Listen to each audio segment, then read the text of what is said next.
I was standing on the porch, shivering.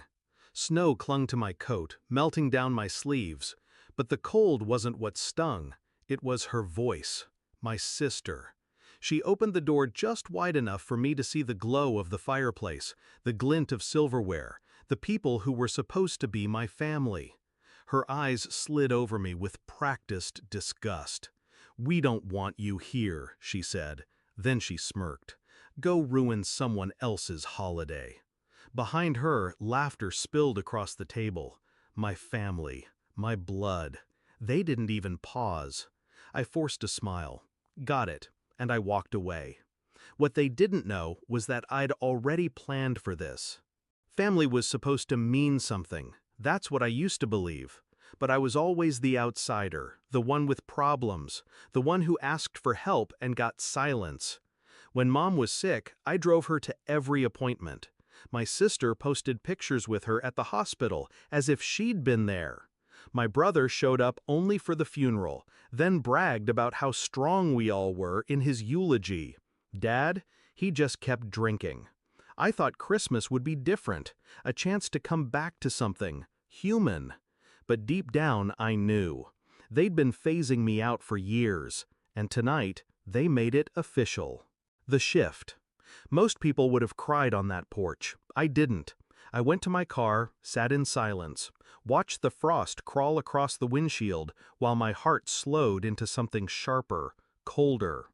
If family shuts the door in your face, you stop knocking. You build your own. And I'd already started.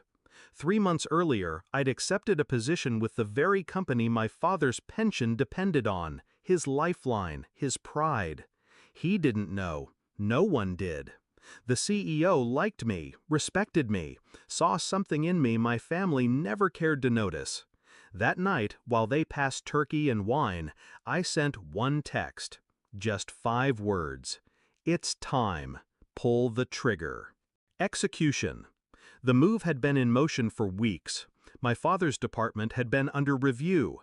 He bragged at every family gathering that his connections kept him safe. What he didn't realize was that his safety net had holes. Holes I had carefully widened. I fed the right information to the right people, documented the negligence he thought no one noticed, the late reports, the covered mistakes, the alcohol on company property.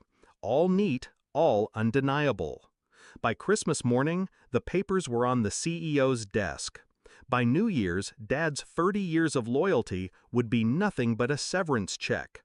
And my sister, the one who sneered at me on the porch, she had built her entire social identity on being the perfect daughter. Charity events, networking, glossy photos of her family dinners. When Dad's downfall hit, the scandal would splash mud all over her too. I didn't even have to push. I just let gravity do its work. The confrontation. 10 minutes after she slammed the door in my face, I heard boots crunching in the snow. Then, my father's voice. "Where is she?" He sounded panicked, angry, not because he'd suddenly grown a conscience, but because his phone had buzzed with the news before dessert. He burst through the dark, red-faced, scanning the yard until his eyes found mine. "You, what did you do?" I just leaned against my car, calm. I told the truth. He staggered closer. "You ruined us." "No," I said. "You ruined me." Over and over. Tonight, I just returned the favor. For once, he had no comeback, no cruel joke, just silence. And the sound of Christmas laughter leaking from the house behind him, already fading into something hollow. By January, he was out, his empire gone.